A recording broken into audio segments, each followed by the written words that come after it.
Well, the work on this chopper is not done yet. I was hoping to have this done here yesterday. Today is Monday, December 20th. And all I really had left to do was to replace a few pickup teeth. I only had like 8 or 10 teeth. And I started on the left-hand side, and you could see I have a few new ones on there. I removed the stripper plates where there was bad teeth, and I only made it to about here. And I realized, I need more teeth.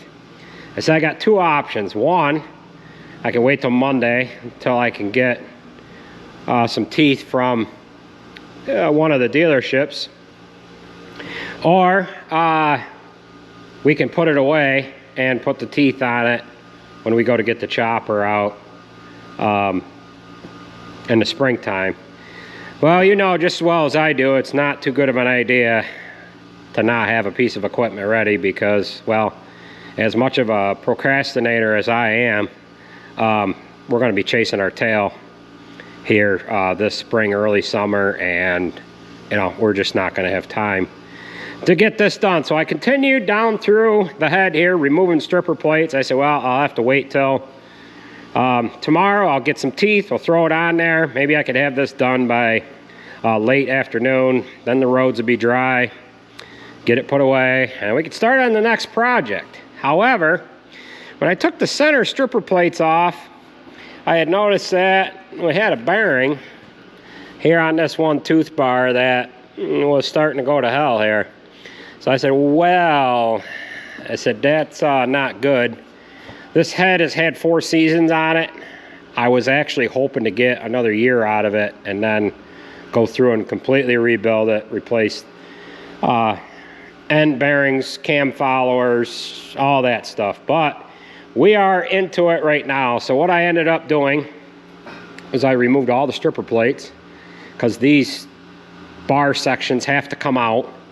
And we're gonna go ahead and replace all of the teeth. They were not too awful bad.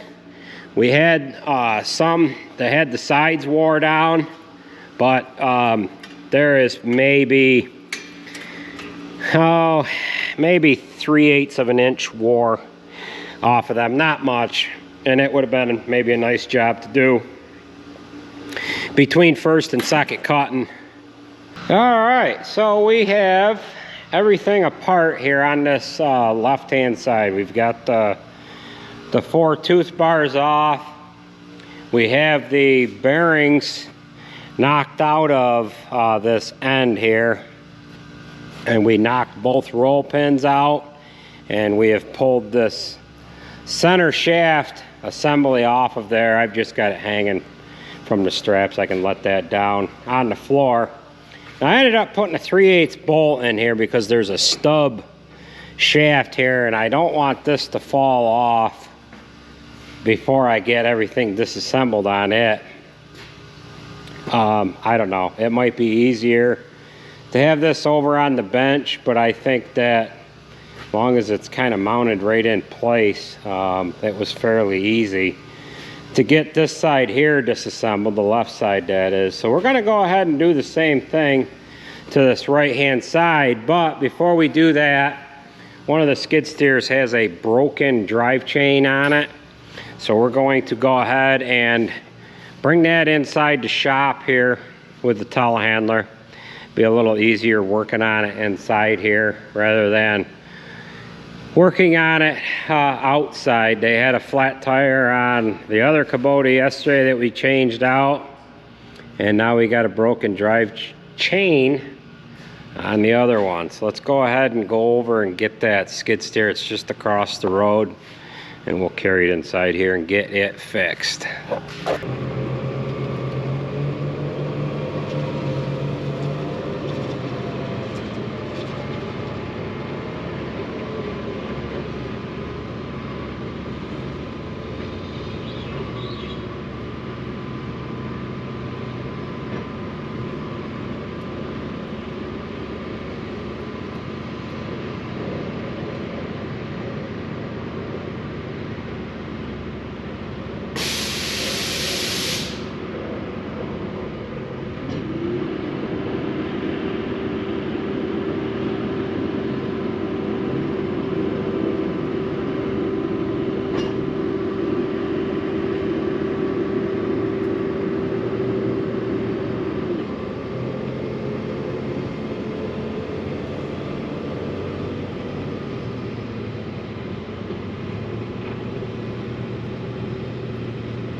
Okay, now that we have the skid steer inside, we can tear into this and get it fixed. I've got it jacked up so the oil will kind of stay that way, and then once we pull the cover off in between the wheels, we'll be able to get to the chain that's in there. There's a drive motor, and then there's a chain that goes between both wheels. So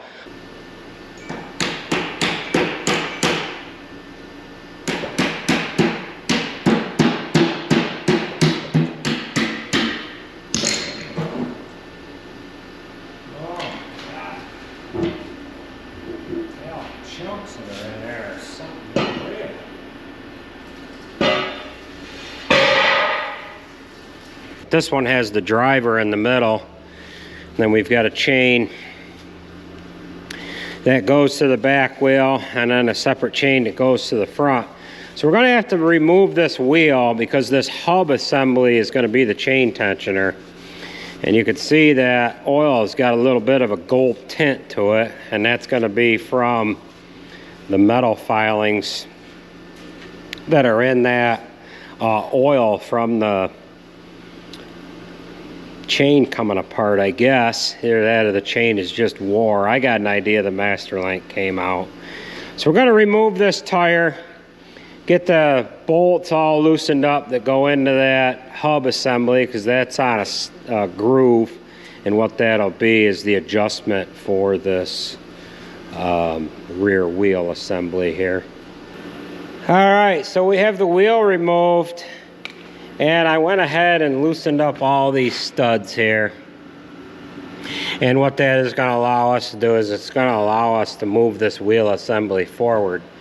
So what we need to do now, we need to reach inside here, and we need to grab a hold of that chain and figure out if we need to build a new one, or if the master link just failed.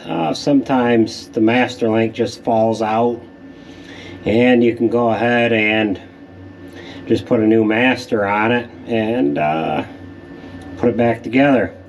Let's go ahead and see what we have here.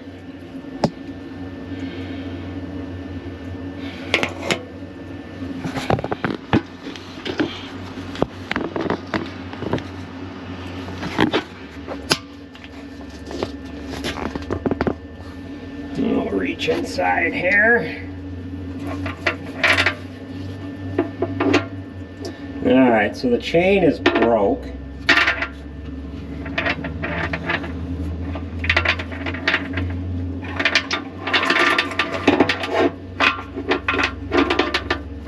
And what we're going to do is we are going to just build a new one.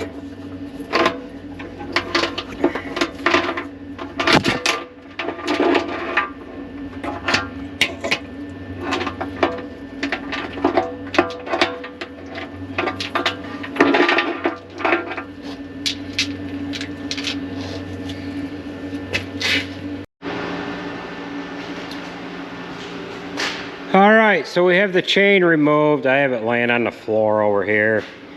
And there is no master link in this chain. It's made as one piece chain. We're going to go ahead and throw a new one in it.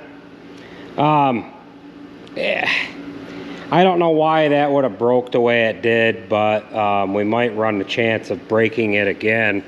So we have a length of chain over on the bench here that we need to cut. It's 80H, so we're going to cut it right here.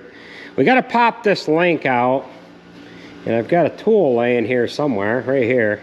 So we're going to go ahead and clip this tool on there, and I believe I'm going to have to set you guys down like that.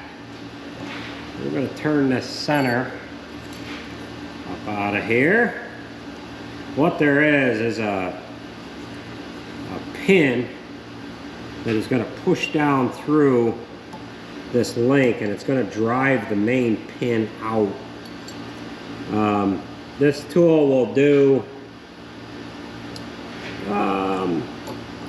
60 to 100 roller chain, and the you get much more than 60, and boy, it's just by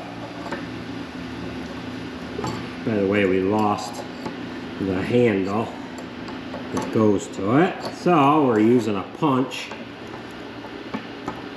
and what it's doing is it's just popping the rivet out of the chain.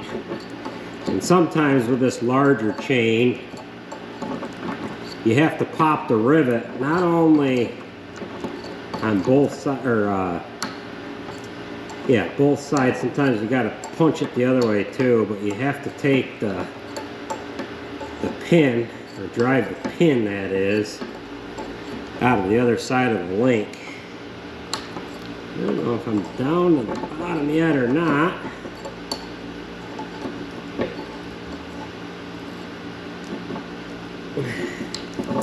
So now we've got that spread. What we need to do now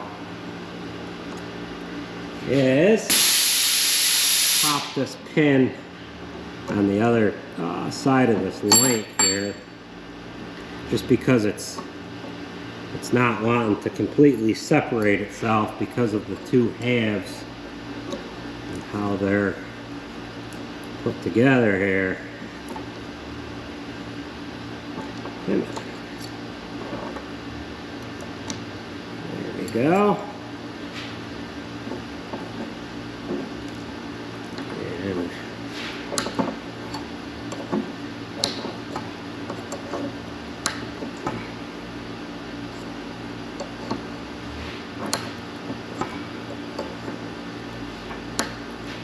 yeah, and that's not working.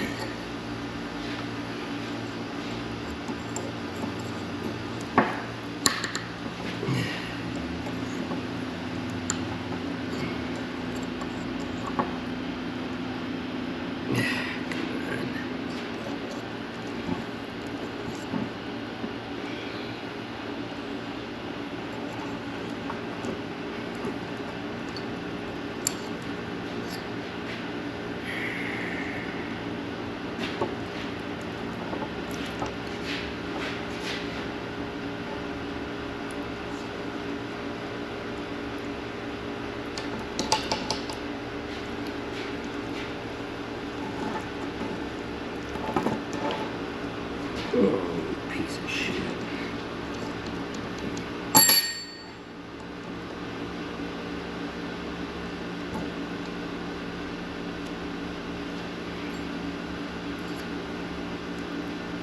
Alright, I think that tool is done. I don't think it's going to work, so we're going to take the grinder here.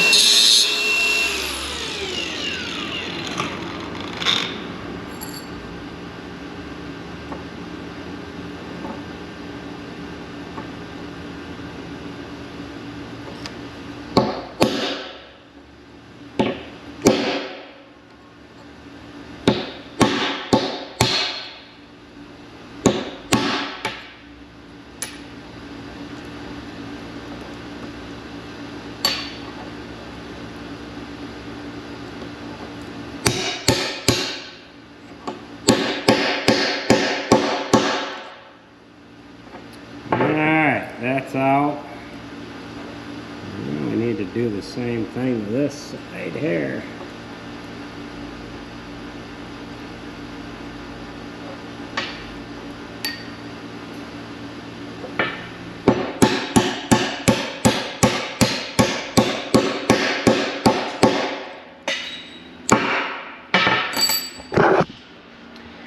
Alright, so that tool wasn't as effective as it usually is. But I do have a hole strategically put in the bench here in order to drive out a rivet. And sometimes, or most of the time, you can get away with using that tool. But another way to do it is just grind your rivets off and then find a spot to pound the rivet out. I've got this hole in the bench set up like that so we can set our mag drill here, and then we can just drill right down through whatever we are drilling on the bench. So I need to grab a master link for this and we can start throwing this chain back on there. All right, we have a new chain ready to go on. And on this back wheel assembly here, this has slotted holes in it, and we're gonna go ahead and move that forward so that we can get the chain on, get the master link in it, and then once the chain is on, we'll push it back so that we can get the chain tight. Just gonna go ahead and whack this forward. Moved about 3/4 of an inch. And now I'll go ahead and try to get this chain on there.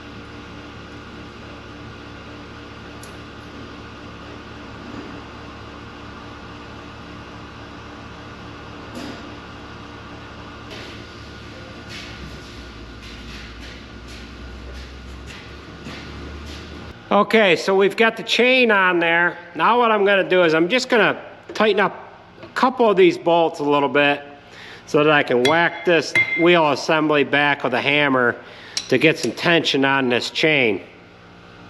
Then we'll go ahead and we'll get the cover on there and we'll fill this chain case area up with oil. Then we can get the wheel on there and get this thing out the door here.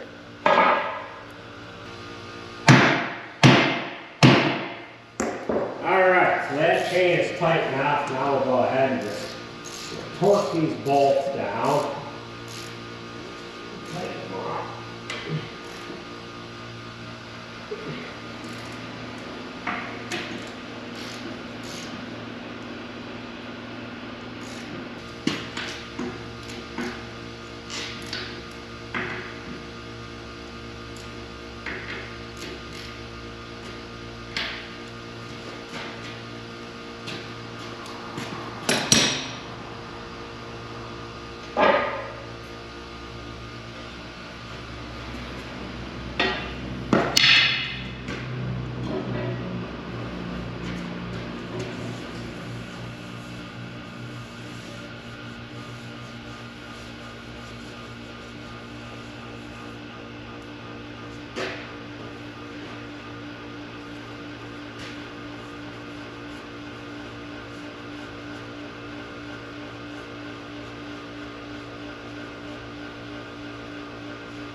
All right, now what we have to do is we just need to fill this up with oil.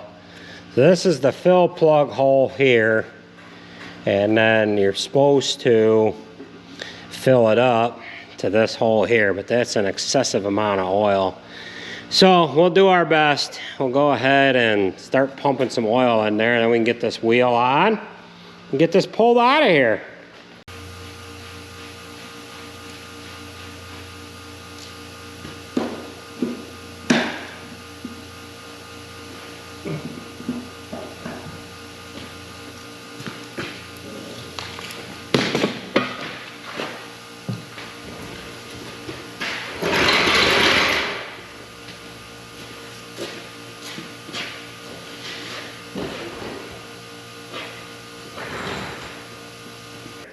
might be asking, hey Andy, what kind of oil did you put in that chain case area?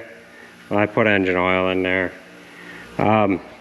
This is the oil that came out. I put 20 quarts in. We got about 16 out. And I actually think they're running that chain case lube and motor hydraulic oil. I'm not entirely sure. I should have looked it up in the book, but I figured motor oil would be a little better. So we'll get our tools picked up here. We'll get that pail of oil there dumped into the recycling tank that we have so that we can heat the shop with it.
All right, we just got done disassembling the rest of this head.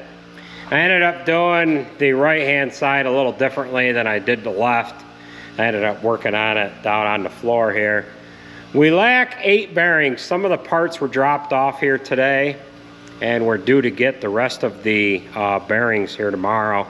We need to take this center assembly apart. We're going to go ahead and replace that bearing as well. We've got the new cam follower tracks. I've got one for each side here. They're here, and all I lack now is those 8 bearings.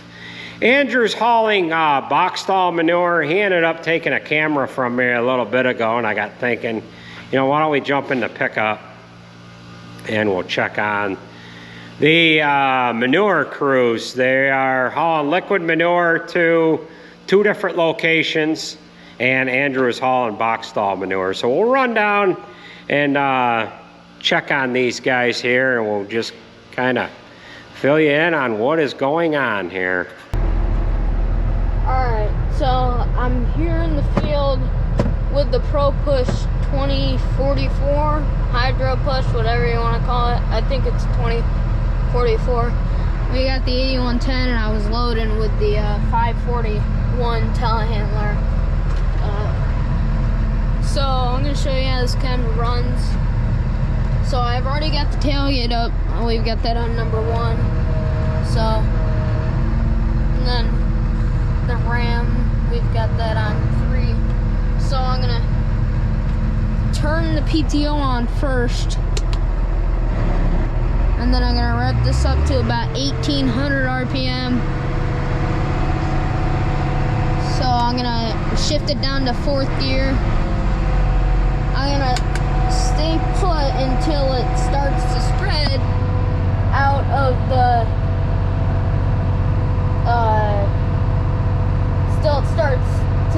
until it starts to shred the box stall manure. So we're there. It's got to have time to get to the beaters, so you can kind of see, I guess. Maybe you can't, but there's vertical beaters going back there, and the tailgate, it's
tailgate's gonna go down, so now I can put that down. But now I'm set for the road, pretty much. You don't have to have these both, you know, like, they don't have to be all forward and everything, and they don't have, the tailgate doesn't have to be down, but when that ram is scraping forward, it's going to scrape some manure off. So you shouldn't do that on the road. But I'm only a couple miles away from home, so we'll catch you when we get back to the farm and start loading again.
Well, Andrew is down here loading pen pack manure, and this manure comes from barn 2 and barn 3. They have bedded packs throughout the whole barn, and we just bring it out here and stockpile it. And he is loading with the telehandler here. So he's going down the road a couple miles to where we're spreading this, and it looks like he's got a load loaded up here. So we're gonna go ahead and leave him alone. We'll run down and check on everything down the lagoon, and we'll go to the field that he's spreading in. Looks like he's loaded up, and we'll see how he's making out here. All right, we just come down to the lagoon here now, and the lagoon is down to the point where the crawler won't float anymore, and he's actually driving it on the bottom. So if you can picture how tall that tire is, the manure is a little better than halfway up the tire. Tim, he's loading out right now, and I would have to guess that there's maybe 30 inches of manure left in the lagoon, and it is stirred up really well. And it looks like we're going to be able to get this all out of here without having any solids left. Have you got that rate down, or do you have it raised up some? I got it up a little. Do you? Doesn't float anymore. So the bottom is probably scrubbing, that's why you had it up in the air. Yeah. So if you see right now, it's spinning a little bit. He had it raised up a little just so that the bottom wasn't dragging on the sand. That'll raise like maybe 18 inches or so. And that is so that you can put this crawler in an earthen lagoon. That's why it raises itself. And right there it ran out of manure because he had it raised up. So, well, we're going to check on the spreading crew. So Andrew's spreading a couple miles down the road with the vertical beater spreader. And this spreader does a real nice job with evenly spreading this hard packed manure. We've got a V spreader, a Knight twin auger unit that does a horrible job breaking up this box stall manure. But this vertical beater spreader, as you can see, really chews up the manure and evenly distributes it across the field. That over to his right side, he is already spread on, and you don't see any clumps or anything over there. I do not want to be in behind that spreader at all, because it will throw a stone about out into, about out into the width of the front of this truck here. So that load is about empty, and he is going to go back and load up with another load. The ground is froze somewhat here, not much. It's a little soft, but it's not frozen hard, but it is making it nice to be able to get across the field here. Hopefully he shuts them beaters off before I have to pass across them. All right, we are just rolling up to the Cummings farm here. And this is where the frac tank is set up. The 3 tractor trailers are hauling to the frac tank. And Nate is actually out in the field now, spreading his load off. I think Tim just put his boom back in the tank to agitate some. We've been getting part of, yeah, he's about half full. Been getting part of the tank off, and then he puts the boom back in and agitates. And Nate is out injecting a load of manure right now. We had to switch some things around on I shouldn't say we, I had nothing to do with it, but Jared and Tim and Nate had to switch some things around on that tanker that Tim is hauling with in order to get it to agitate properly. He was 80,000 pounds empty. So we're utilizing the injector. That injector on that spreader there works a little better than the injector on the other tanker, just because it has staggered injectors, and we can inject into combined corn, and that's what we are spreading on right at the moment. There's a little bit of frost in the ground, but not much. Just enough to allow the tractors to stay on top of the ground, but not too much to limit the injector from penetrating the ground. So I don't know if we're gonna have enough time to get over to where Sarah is spreading. We are in Atisco right now, and Sarah is in Marcellus. So we have separated the tankers just so that we could kind of thin things out a little bit and to kind of keep things moving a little bit here. We've got this field here that we could spread on as well. This field here is a little wetter than the one they're on now. And if anybody recognizes this field here, this is where I got my truck stuck fueling the combine, and where I got the combine stuck. So let's go ahead and see if we can't get over to the field where Sarah's spreading, and we'll close out this video here. I don't know what this guy's doing in this Tahoe, but we're gonna see what he's doing. Oh, it's a woman. She must be on the phone or something. But yeah, sun is starting to go down, so we need to get on her here. Well, this is where Sarah's spreading at. She's got her car parked right there, and they're going back in on this one farm here. Jason is brought over to the last load, and he actually waited for her to get the last load spread, and then what they're doing right at the moment, because I thought maybe there'd be another load coming, as Jason is, oh, had to lock in 4-wheel drive, there we go. Jason's helping her get the hose unhooked from the injector here. Sarah has drained the front of the spreader, and they are unhooking the hose from the back. And if I would have maybe communicated a little bit here, I could unhook this hose for Sarah, because I was coming over here. Oh, nice. You just gotta get that back part in. You're trying not to get dirty. That is a point there too. And I don't want to get dirty either. How am I going to be able to video this and not get dirty? All right, you want to hold the camera? I can show this guy how to do this. You don't want to hold the camera. You want to get right in there and you want to get that job done, don't you? Hold right on there. What am All I right. doing? Here, hold this camera. Okay. I'll show him how to do this. Get this done. Oh no. All right, so you got this clamp down that's here. all set. It's just stuck on that back one There, just a little wiggle. Just gonna take the lip off. there. Better drain nice. That is drained. Whose shirt is this? I don't know. Been left in Is this Sarge's shirt? This is Sarge's sweatshirt, isn't it? It could be.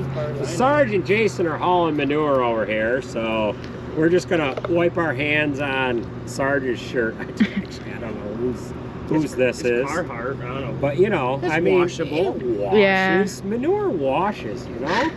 Might not smell pretty, Yeah. but Yeah. All right, there's that. yeah. Nice Okay. aroma. Manure. Mm-hmm. Yeah. All right, so what they had done here is Sarah's got the front of the tank drained. That's all going downhill. And then because this hose loops around, manure would get, well, kind of in this little bit of a belly here, right from here to about there, that would freeze. So if they unhook it, that keeps that from freezing. And then they can get back on it tomorrow without any problems. So that's gonna do her for this video. Folks, I want to thank you for watching, and we'll catch you at the next one. We ain't got a lot of daylight here, but it is what it is. So, alrighty.